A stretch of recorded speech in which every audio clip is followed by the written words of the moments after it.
Right, well, thank you very, very much for inviting me again. It's always good to come here, and I'm very impressed by what you've all been doing, especially the book.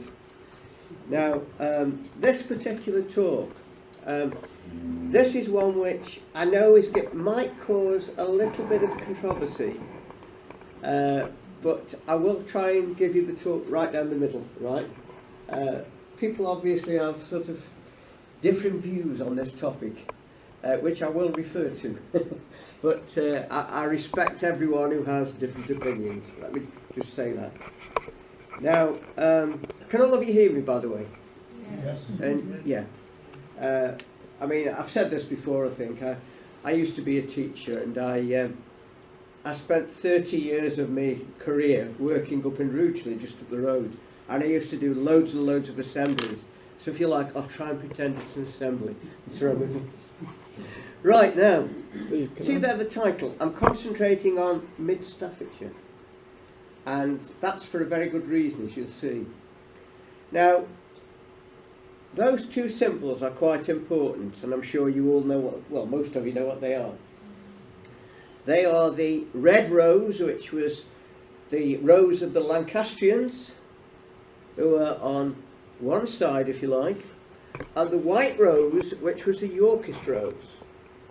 And what had happened, because of arguments between sons, basically, no one could agree quite who should be the king. They argued, and in fact not just argued, they went to war with each other, representatives of the Lancastrian side and representatives for the Yorkist side. And they fought in the famous wars which became known as the Wars of the Roses. Now it's interesting that historically these roses didn't really exist during the war.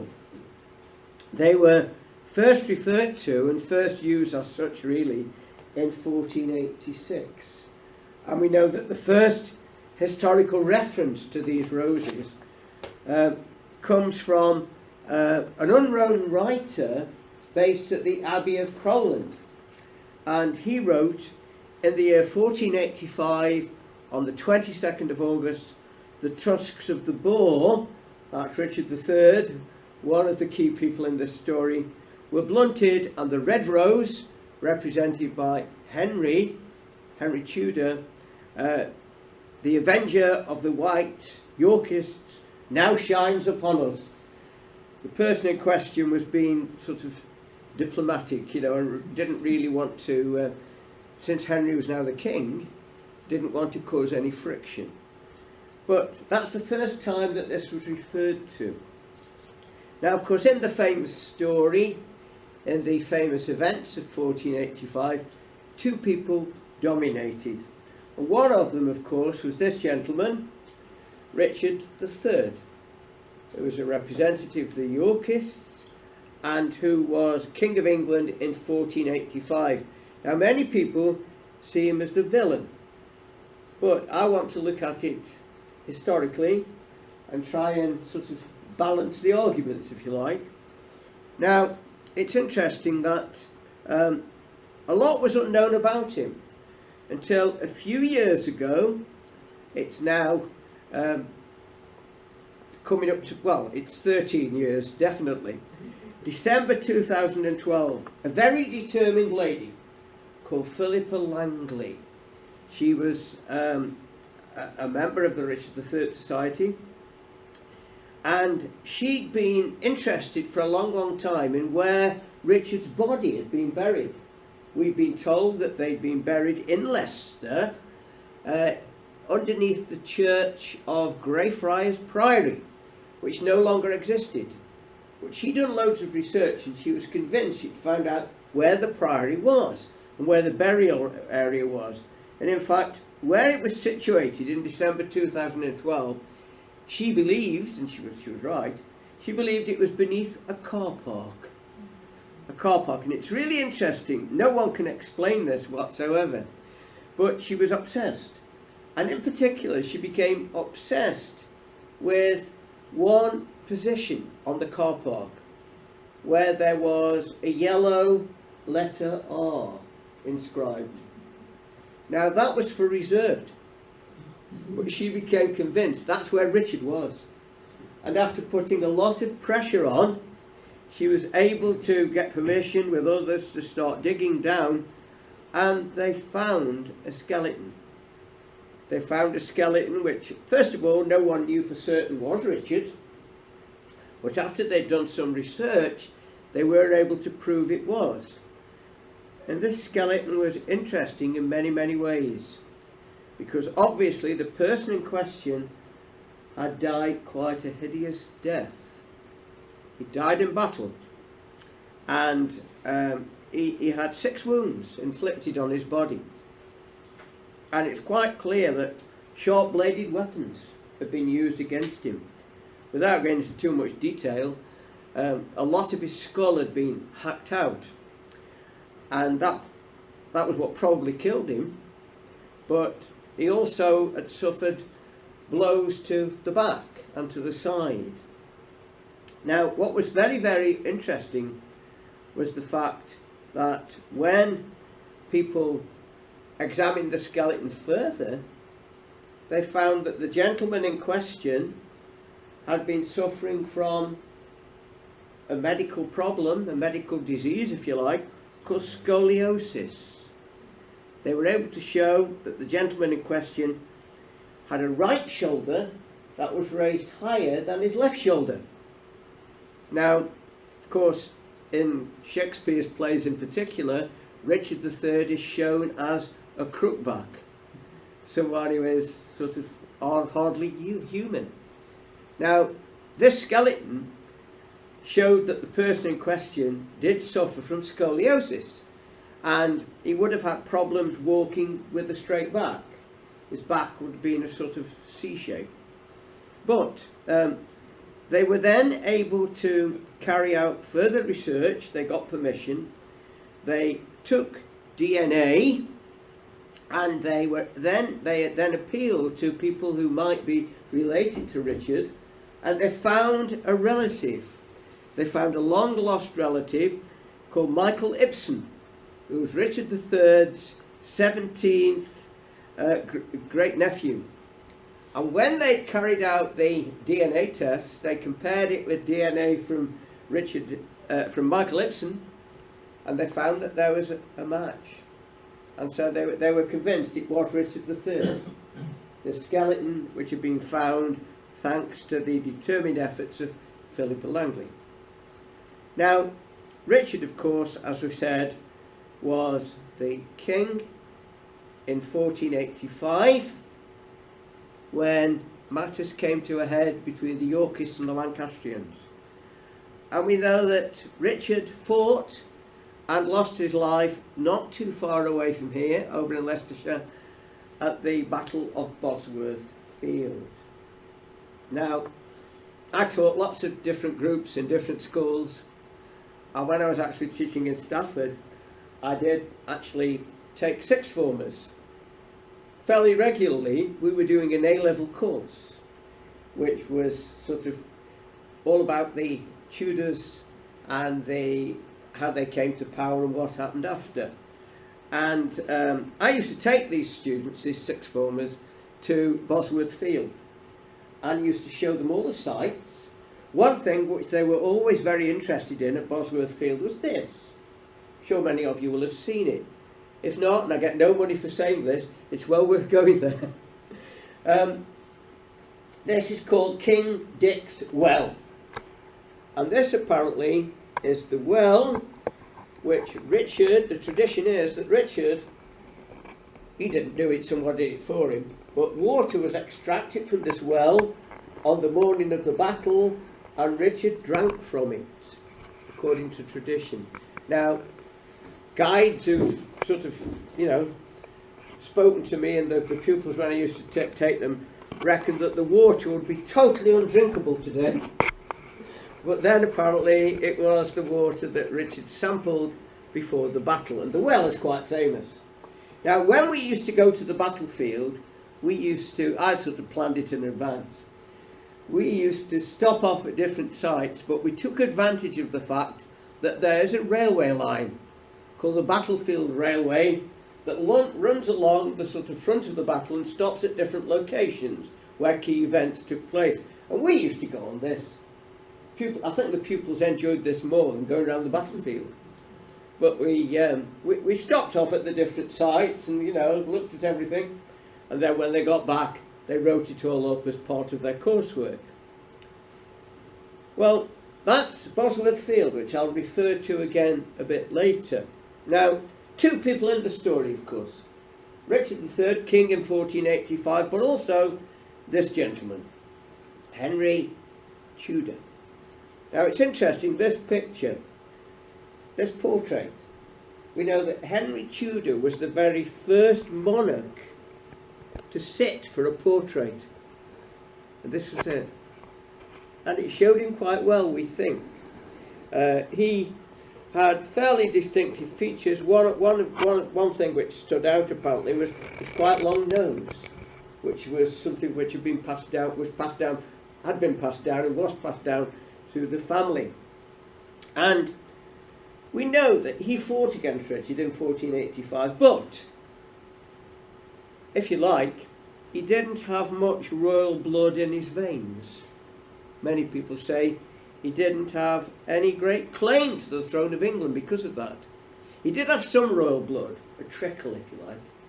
It's some royal blood from his, first of all, from his grandfather, Owen Tudor, came from Wales, as you'll see. Owen Tudor, who'd married a lady called Catherine de Valois. It was after the event, she'd been the wife of Henry V, the king.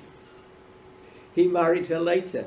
She was also the mother of King Henry VI, Lancastrian monarchs, who took over the throne after his father. Now also, his mother was called Margaret Beaufort, and she was descended from a gentleman called John of Gaunt, who was a leading Lancastrian. John of Gaunt, of course, had lots of links with the north of the county. In particular, those of you who know it, with a place called Newcastle under Lyme. The castle at Newcastle, which you can still just about see, was created by John of Gaunt. And she was related to him. She also later married a gentleman called Lord Thomas Stanley, who we'll be talking about, who plays a key part in the story. From these two people then, Henry Tudor did get a tiny little bit of royal blood, but not much. Now, in the 1480s, 1483, he was the sole representative of the Lancastrians still alive. All the other representatives who had much greater claims to the throne than he did, they'd all died. Most of them had been killed in battle or executed later by the Yorkists. And Henry Tudor found himself to be the only one remaining, and as such he was the pretender, if you like, to the throne. And in 1485 he was a young man of 28, younger than Richard III, and as I say, his long nose and his small blue eyes stood out, as is shown in that picture. Now, another gentleman is very, very important in this story. That's this man, Edward IV, who was the Yorkist King of England in 1483, more or less when the Wars of the Roses ended. He fought throughout the latter part of the war, and he'd won most of his battles. He was a very good soldier. He stood out, quite literally, at a time when most people were not very tall. He was 6 foot 4 inches tall and undefeated in battle. One of the reasons why he was undefeated was because he'd been helped considerably by his younger brother, Richard, who later became Richard III, who'd also been quite a good soldier during the Wars of the Roses. Now, why do I mention him? Well, he was in a very, very powerful position in 1483, age 40, and many people expected him to reign for much longer. But then, totally out of the blue, if you like, he suffered a massive stroke on the 9th of April 1483, and he died. And that really did cause a few problems. One of the problems was he had 3 children at the time, 2 boys and a daughter. Now the 2 boys in 1483, apologise for this by the way, this is a painting which was done in Victorian times. We don't really know whether they looked like this. The artists used quite a bit of imagination, but these were the 2 boys. The one on the right was Edward. He was 12 in 1483 and he was the Prince of Wales. The one on the left was Richard of Shrewsbury. He was 10. Now, when Edward IV died, there didn't seem to be any problem. The daughter, by the way, Elizabeth, named after her mother Elizabeth Woodville, was actually older than the 2 boys, but under the rules, if you like, at the time, it was taken for granted she could not inherit the throne. It would have to go to the boys first. People didn't realise that later there were going to be quite powerful female monarchs, like Mary I and Elizabeth I. At the time, no one could think that way. Anyway, these 2 boys, both of them were heirs to the throne. The main claimant, of course, was Edward, the one on the right of that picture. Now, they were young. They were too young to inherit the throne.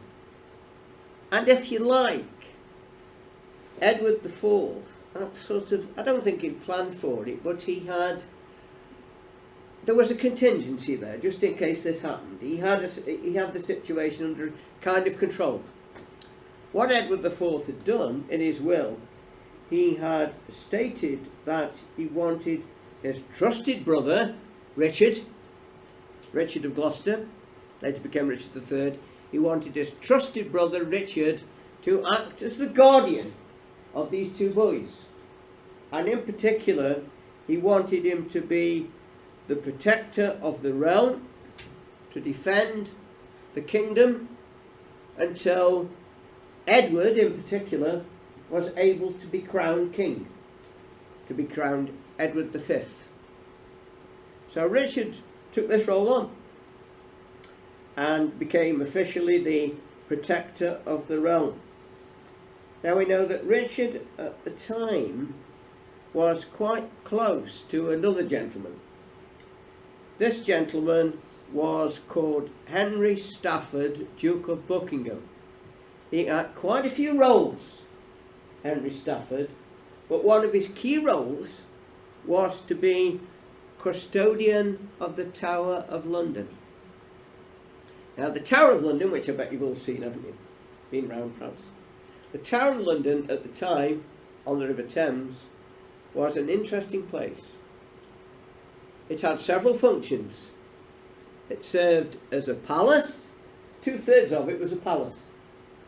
There was also an area which was well defended, which could be used as a holding area, if you like, a prison. And what happened? Well, we know that Richard had a lot to do with the Duke of Buckingham. And we know that Richard we don't know whether there was an actual meeting, but we think Richard and the Duke of Buckingham decided it might be an idea to place the 2 princes in the tower. And in fact, we know that where they were placed, they were in an area which was close to the palace, but also very close to the area of confinement. And we know that while they were in the Tower of London, Richard and the Duke of Buckingham stated that the princes should not leave the tower. They got plenty of room where they could move around. They got plenty of area at the back and in the middle where they could enjoy themselves, run around, be free, but they couldn't leave the location of the tower.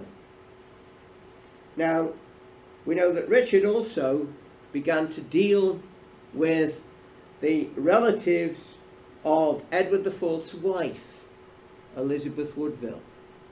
And we know that Richard acted quite ruthlessly and had several of these relatives executed. That wasn't uncommon for monarchs to do that at the time.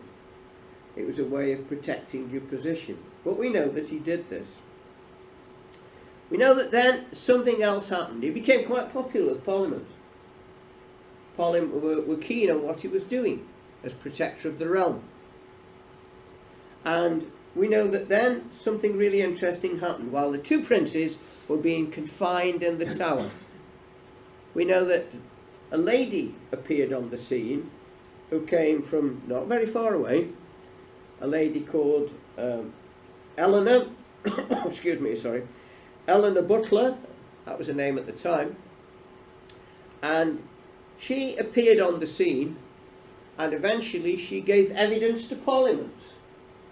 What was the importance of this evidence?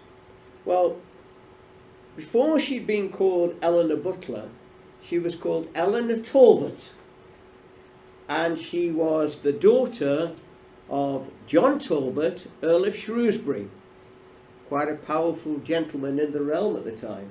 The Shrewsbury family, of course, went on later, many of you will know this, I'm sure, to dominate Staffordshire and Lichfield, but also in particular to build a palace for themselves out at a place called Alton in the Staffordshire Moorlands, where later Alton Towers came to be based. Anyway, the Earl of Shrewsbury, John Talbot, she was his daughter, and she'd married a gentleman called Sir Thomas Butler, who was a Yorkist, and we know that he fought in a key battle that took place in 1459 over in Shropshire, a place called Blore Heath, not very far away from Market Drayton. And we know that during this battle quite a few of the brave soldiers were killed, including Eleanor Butler's husband, Sir Thomas Butler. He was killed in the battle. Now that suddenly created a massive problem for Eleanor Butler. The family had quite a bit of money, but because she was a female, she couldn't inherit it. And what she did then, she decided she would appeal to the king. She would appeal to the king, who was then Edward IV, and ask him if he could assist her. And we know that he did. She went to meet him several times, and we know that he arranged for all the inheritance, the money, to be placed in her keeping. But people are pretty certain that other things happened during the various meetings that took place between this attractive young lady, Eleanor Butler, and Edward IV. Now, the reason why I'm saying all this is because 22nd of June 1483, Parliament was presented with evidence. Presented with evidence by a man at the time who was a vicar, who was called Robert Stillington. And he said that he had drawn up a pre-contract of marriage between Eleanor Butler and Edward IV. Now, this gentleman, Robert Stillington, soon after was given an interesting job. He was made Bishop of Bath and Wells by Edward IV. And, that was quite a leap from someone who'd been an ordinary priest.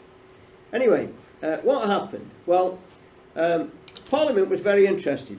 And Parliament discussed the matter, and they decided that because of what had been put in front of them, that the marriage which had later taken place between Edward IV and Elizabeth Woodville, the mother of the two princes and the princess, this marriage had been illegal, and these children were illegitimate and not in a position to inherit the throne of England. As I say, Robert Stellington himself was made Bishop of Bath and Wells. Now, what did this mean? Well,